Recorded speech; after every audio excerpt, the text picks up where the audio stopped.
বাংলাদেশের ইতিহাসের যে বাস্তবতা অথবা একটা সমাজের রাষ্ট্রের যে বাস্তবতা যে আপনি ভুল করবেন, আপনি গুনাহ করবেন, পাপ করবেন, অন্যায় করবেন, কিন্তু যদি বিচার না হয় তাহলে একই মানুষ একই ভুল একই অন্যায় বারবার করতে থাকবে। এভাবেই সরকার, রাষ্ট্র, সমাজ করাপ্ট হয়ে যায় এবং সেটা আমরা দেখলাম যে 96 থেকে 1000-এর শেয়ার মার্কেটে 2001-এর ভিতরে যে শেয়ার মার্কেটে যে লুটপাটটা হয়েছে, বিচার না হওয়ার কারণে যেটা হয়েছে গত 16 বছরে এই লুটপাটটা কয়েক গুণ, কয়েক শত গুণ বেড়ে গেছে।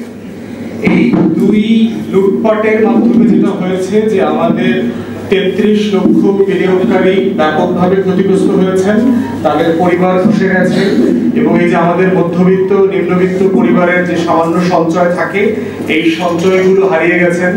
তাদের পরিবারের যে একটা সিকিউরিটির জায়গা থাকে, অনেকেই বোধ করেন যে তাদের একটা সঞ্চয়ের টাকা দিয়ে তারা কি করবেন। বাংলাদেশে সঞ্চয়ের টাকা ব্যয় করবার স্পেস কিন্তু খুব কম।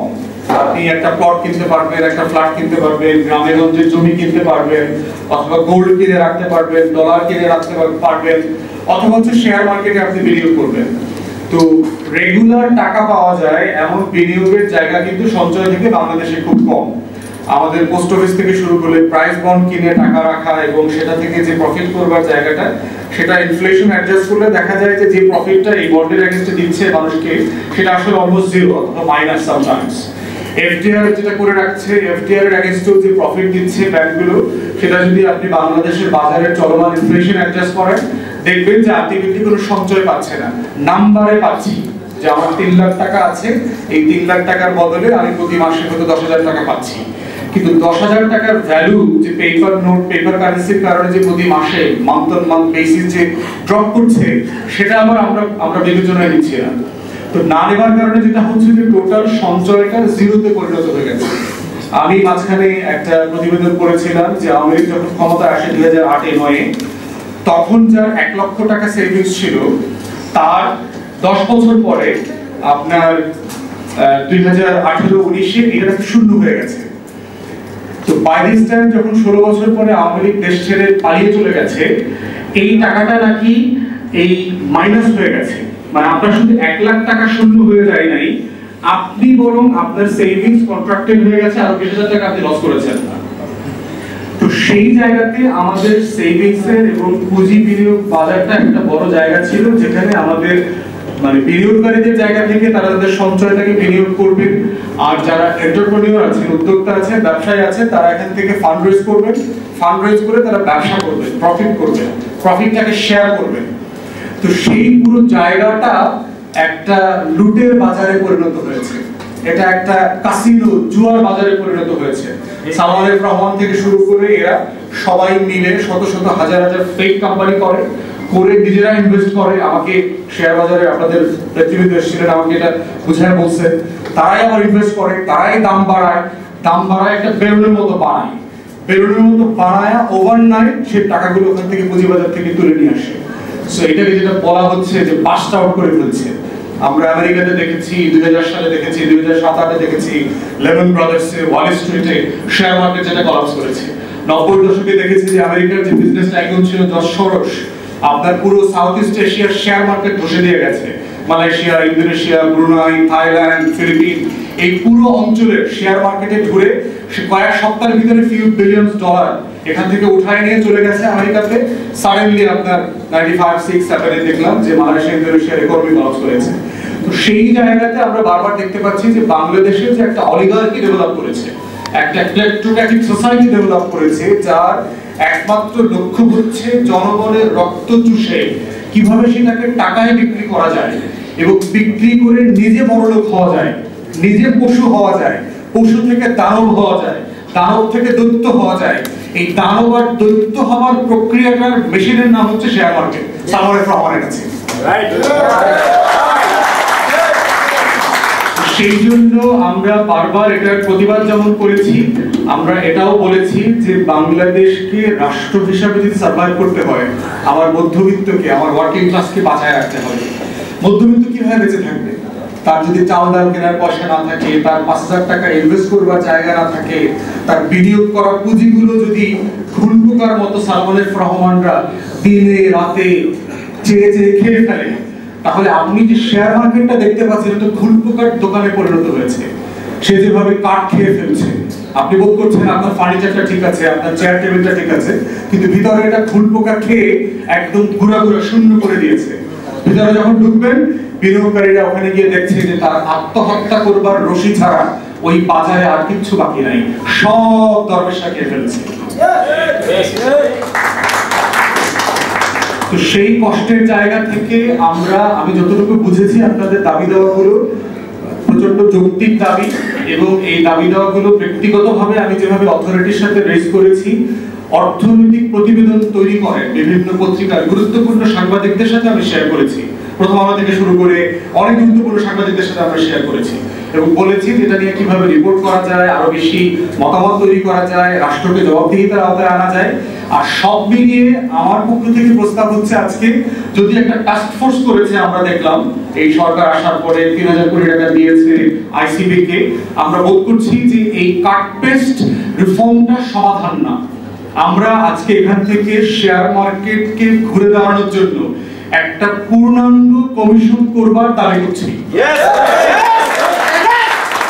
এই কমিশনের কাজ হবে হচ্ছে বিনিয়োগকারীদের সাথে তারা কথা বলবেন, অর্থনীতিবিদদের সাথে তারা কথা বলবেন, তারা স্টক এক্সচেঞ্জ বোঝেন, ঢাকা এবং চিটাগংয়ের মার্কেট বোঝেন, তাদের সাথে কথা বলবেন, মার্চেন্ট ব্যাংক, ব্রোকার হাউস বোঝেন, তাদের সাথে কথা বলবেন, এবং যারা পরিবারগুলো পুষে গেছে, এবং আমি বারবার বলছি প্রত্যেকটা কমিশন পাবলিক হইতে হবে, গোপনে রুমের ভিতরে ওই প্রাইভেট মিটিং রোমান্টিক আলাপের কমিশন হইতে পারবে না, পাবলিক হইতে হবে।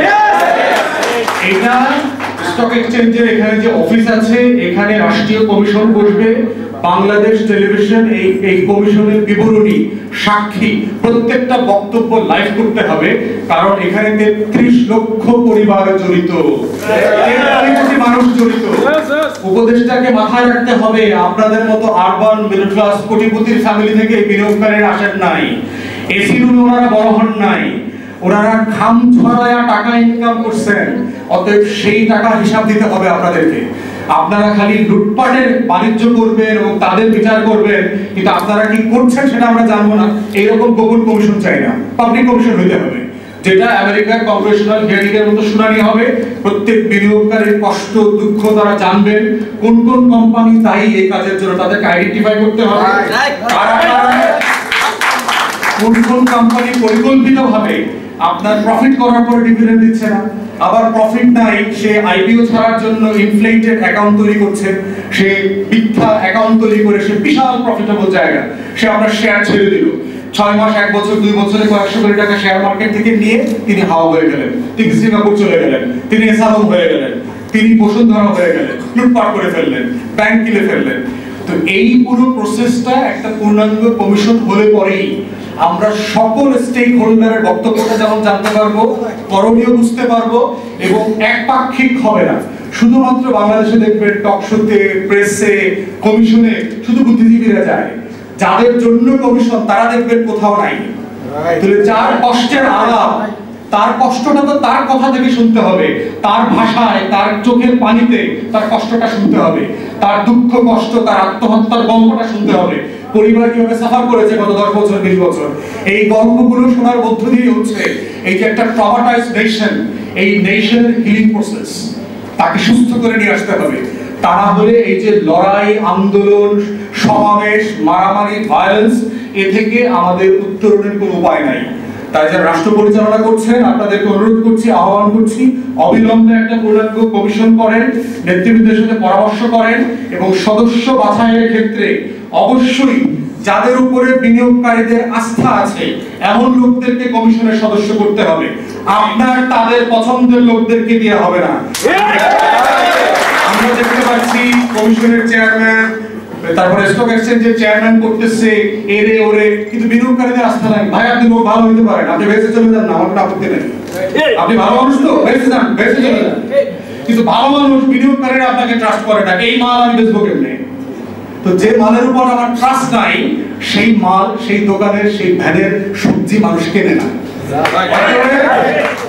অতএব যে বিনিয়োগকারীদের সাথে পরামর্শ করে কমিশন সদস্য প্রস্তাব করতে হবে, এবং প্রস্তাবিত সদস্যদের নাম আগে প্রেসে দিয়ে দিবেন, যে আমরা শেয়ার মার্কেট সংস্কার কমিশন করছি, এই 10 জনকে প্রস্তাব করছি, তাদের ব্যাপারে কারো আপত্তি আছে কিনা? যাদের ব্যাপারে আপত্তি থাকবে তাদেরকে বাদ দিয়ে দিতে হবে। এই লোকদেরকে দিয়ে যদি কমিশন করেন তাহলে দেখবেন যে পুঁজিবাজারের আস্থা হচ্ছে সবচেয়ে বড় সম্পদ, এবং এই 33 লক্ষ মানুষের বুকের কষ্ট, চোখের পানি দিয়ে যে আস্থাটা তৈরি করা হয়েছিল, সেই আস্থাটাকে আবার শেয়ার বাজারে ফিরিয়ে নিয়ে আসতে হবে। আপনাদের সকল ন্যায্য দাবির সাথে আমি একাত্মতা প্রকাশ করছি, আপনাদের লড়াইয়ের সাথে আমি থাকবো, আছি, এবং আপনাদের কথা সকল ফোরামে আমি বলবো ইনশাআল্লাহ।